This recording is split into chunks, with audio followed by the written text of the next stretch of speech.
Would you believe me if I told you that you can end your suffering once and for all, forever? I haven't suffered in many years now, because about 3 years ago, 4 years ago, I came across a few mental models from specific sources, which I'm going to tell you about in a short while, that have allowed me to not suffer, I would say. Not suffer at all. Now mind you, there's a distinct difference between suffering and pain. See, pain could be emotional or physical, right? But suffering is completely mental. And you can cease your suffering once and for all, forever. But before I can tell you how you can go about doing this, there are a couple of things that I have to tell you about, a few mental models I have to share, a few insights I have to share, and these are insights worth knowing about. The first insight comes from Eckhart Tolle and his book, The Power of Now. This is one of my favorite books of all time, and I've read it multiple times, and I'm still going to be reading it forever in my whole life. But the insight that I want to leave you with from the book is basically, it can be distilled into a couple of things. One, there is only the present moment. Okay? The past and the future do not exist. And let me tell you what I mean by that. See, right at this moment, I'm recording this. Right? I'm seated in front of the camera, I have my lights, the mics propped up, and at this very moment, you are watching this on some screen, whether it's your mobile phone or whether it's your laptop. You're watching this on a screen. But by the time you are watching this, I will not be in front of the camera. I'm going to be doing something else.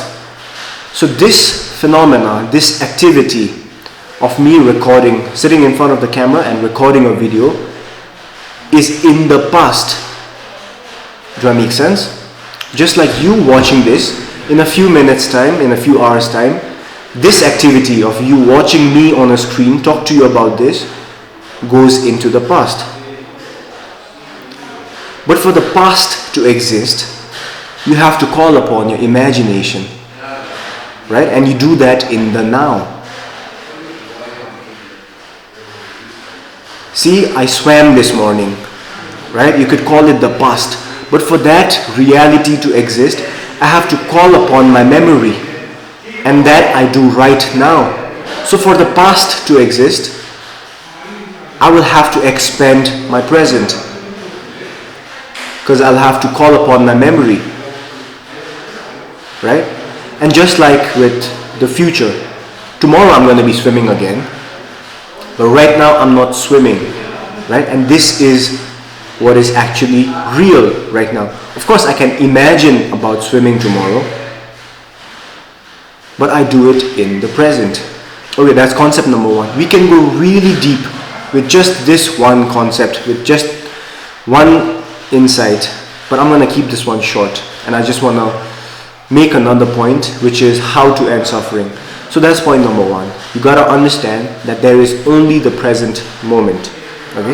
Now, in this present moment, you can get into the meditative state.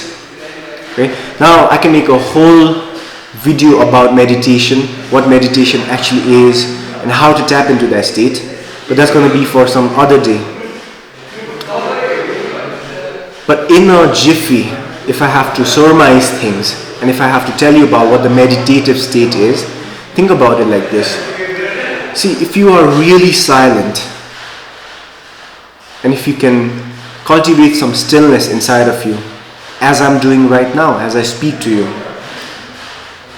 then I can just observe everything around me.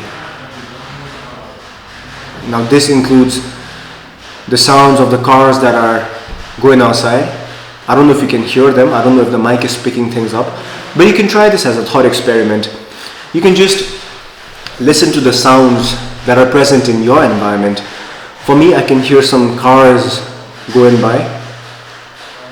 I can hear the sounds of raindrops hitting the roof. I can hear some people talk in the background. And yes, that's all.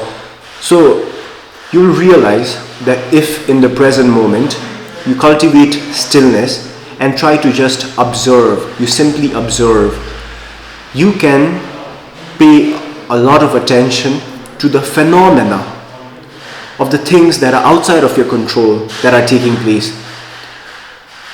The cars moving outside, these are out of my control. It's phenomena, right? The conversations that people are having outside, that's also phenomena. It's out of my control. The rain, that's out of my control.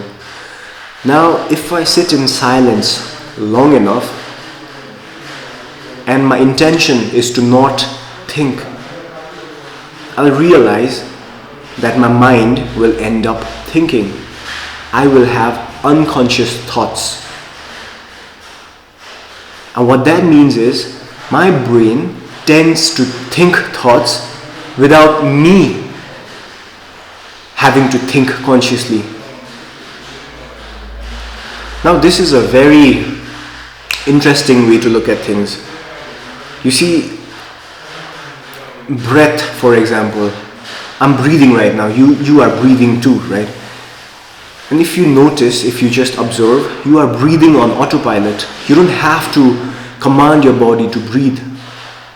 It's something that your body does 24/7. It happens on autopilot. But at the same time, you can choose to control your breathing. For example, I can take long, deep breaths, right? Or I can do something called the fire breath, where I just do, right? What I'm trying to say is, I can have control over my breath, or it can happen on autopilot.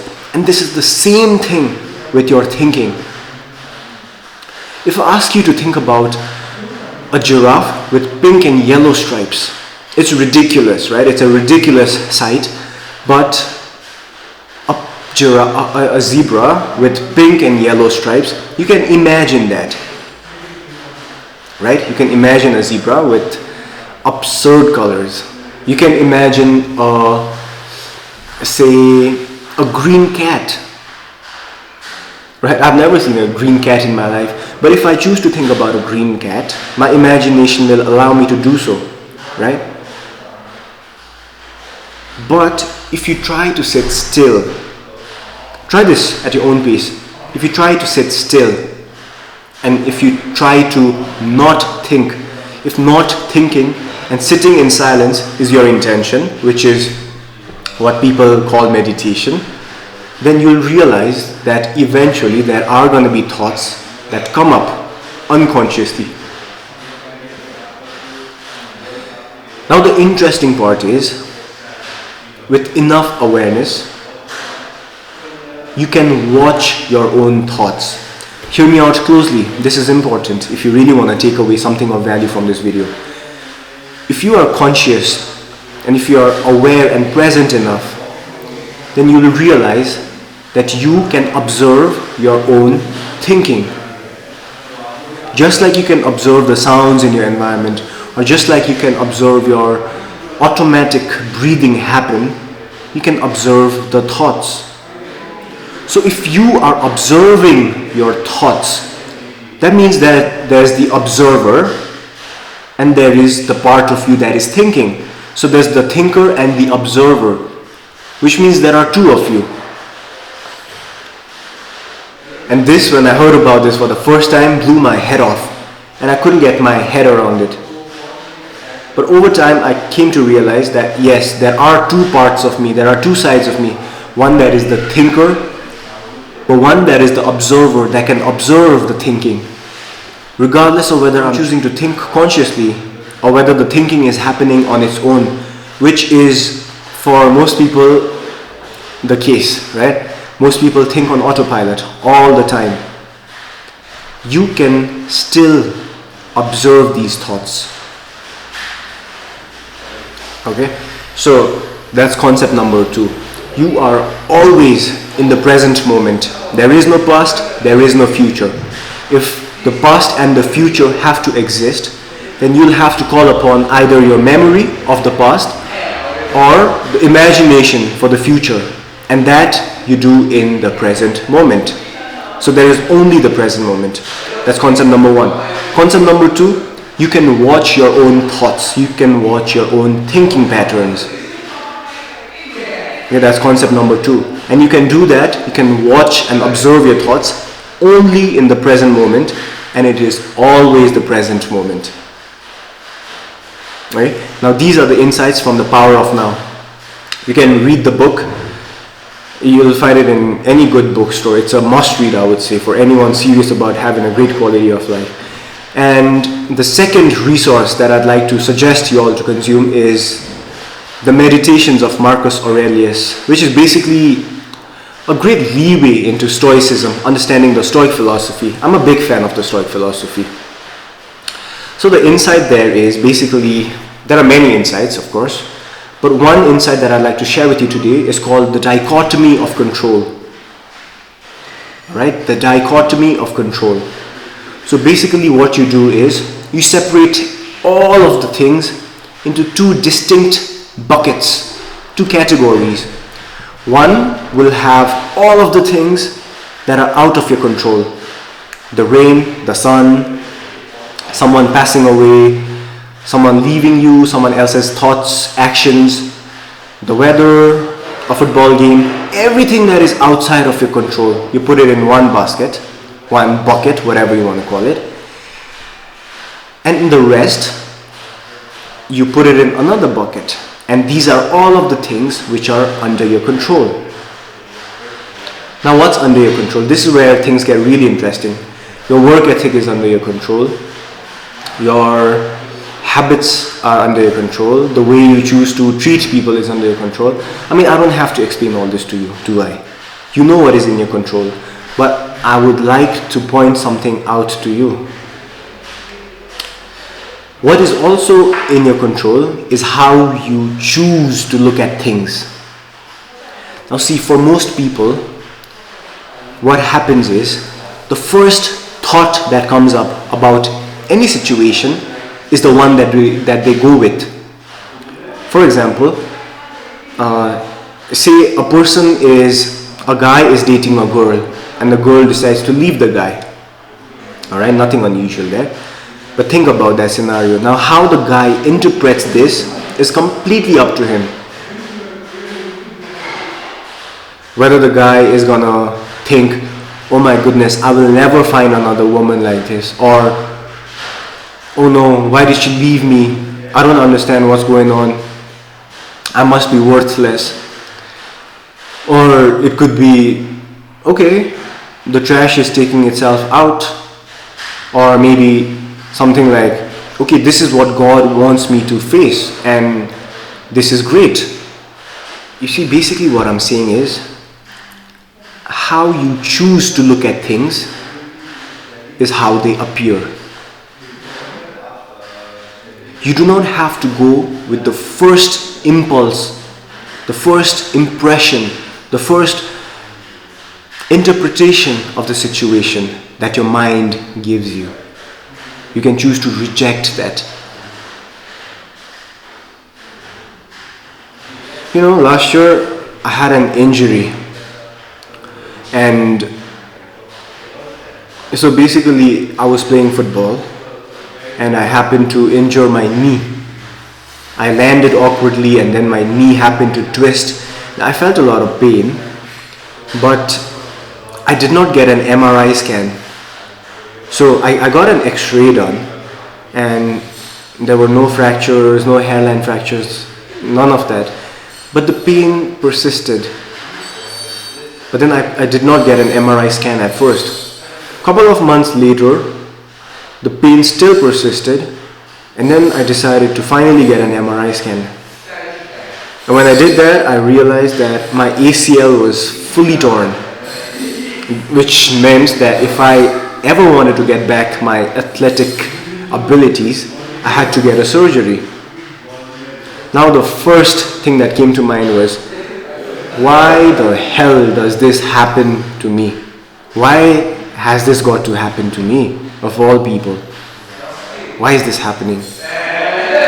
And I was at a very low point in my life because I depend heavily on physical movement to ground myself every single day.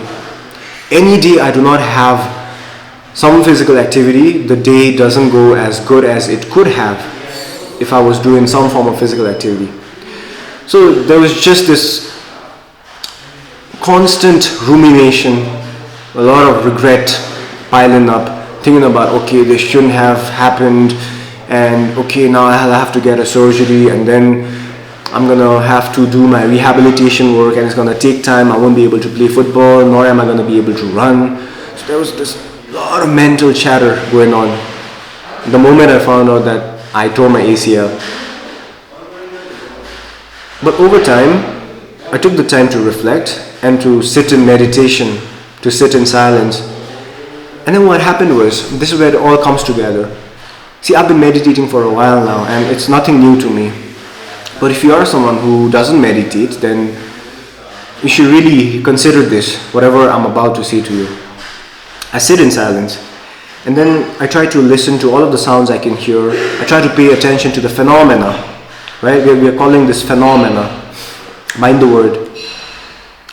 And the usual things happened. I could observe my breath, and I could observe the cars go by and the sounds of dogs barking. And then after a few more minutes, I could look at the part of myself that was thinking about how bad the situation was, about, my apologies, about how bad the situation was, about how it should not have happened to me, about how my life is wrecked now and the next couple of months are going to be painful. Then I could just see those thoughts. And then what happened was, there's the thinking part of me, there's the part of me that is thinking, and there's the part of me that's observing. Now initially I was identifying with this part of me, that was the thinker. But then as soon as I started meditating, a couple of minutes in, I could disidentify with this part of me that was labeling things, that was judging things. And then I could become this, the observer, the part of me that can watch the thinker. And guess what? The observer does not feel any pain. The observer does not form opinions about how bad the situation is, about how it shouldn't have happened to me. The observer does not form opinions at all. Like the name suggests, this part is the observer and this is the thinker. If I can just disidentify from this part of me that is the thinker, then I can become the observer. And this can happen only and only in the present moment. And you are always in the present moment. Now, it would be unfair for me to get you this far and to not give you a taste of what I'm talking about. Just sit in silence with me for a while if you really want to take up the juice from this video. Just hang out with me. If you think this is awkward for you, this is even more awkward for me. But let me make a point. Just stay silent and pay attention to the things that are happening around you.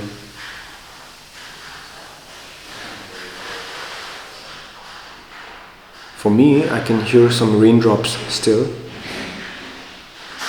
I can hear some people murmur.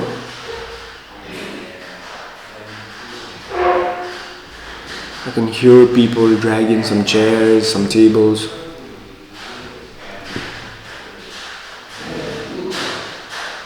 Now, if you are paying attention to the things around you, then you will realize that you are not thinking in the moment. This is the magical thing. You have to find an off button for your mind, and only then can you disidentify with that part of yourself that is the thinker. Because the thinker can have unconscious thoughts. In fact, the thinker has unconscious thoughts all the time. You see, I don't know who you are. I don't know what kind of beliefs you have or what your self-image is like. I don't know if you think of yourself highly or you do not think of yourself highly. I don't know if you have high self-esteem or you have low self-esteem. But whatever opinion you have of yourself, you can observe that. And you can choose to discard it at any given moment. This is especially going to be helpful for people who have low self-esteem. See, I've got no judgments here, alright? I'm just reporting. I'm here to serve. But if you are someone who has got low self-esteem, or if you've made some error in the past, near past or the distant past, then I'm sure there are judgments that you're attaching to those things. I'm sure you're judging yourself harshly. You're being a harsh critique of yourself, right? But if you use this method, go into that meditative state, cultivate some stillness, sit in silence, and you see yourself form all of these judgments about yourself, about other people, about how the world is unfair, all of this, then you'll realize that you do not have to believe everything your mind says to you, because you're not the thinker, you're not the mind. The mind is your servant, it is a tool. You are the awareness that is behind the mind. You're above, you're beyond the mind. This is your superpower. I'm going to keep this one short, and before I end, this is what I'm going to leave you with. If at any point in your life you find yourself suffering, it is because you are resisting the isness of the moment. I'm going to say it again. If at any point in your life you find yourself suffering, it is because you are resisting the isness of the moment. To make a point, I'm going to give you an example. This is going to be a pretty grave example, but it's going to be helpful in making the point. You see, death is inevitable. I keep on thinking about death, I keep on talking about death because it is something that fascinates me. But say someone close to you passes away. Alright? Now there's going to be pain, emotional pain, for sure. You're going to miss the person, you're going to regret the things that you said which you shouldn't have said, you're going to regret the things you didn't say which you should have said, and there's going to be all sorts of judgments, right? But does there need to be suffering?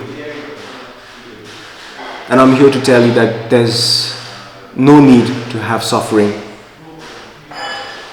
See, pain is a non-negotiable. You are going to come across moments in your life where you're going to experience pain.